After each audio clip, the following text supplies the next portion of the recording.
شکر توان تزریق شده نعمت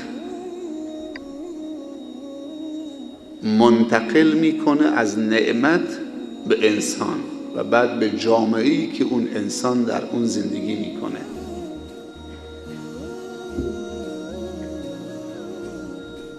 این صندلی کاری دست ما میده و به عنوان یک خاطره در کتاب ها می نویسن که خطیب از روی منبر افتاد. شنیدید که خطیب از روی منبر بیفته در اثناء خطبه؟ تو کتاب ها صندلی پا شکسته زیر پامون گذاشتن. نمیدونم منظورشون چیه. اونم تو عصری که بالاخره دیگه ابزار ارتباط جمعی و بالاخره خیر انشاءالله. خدایا کمک من بکن که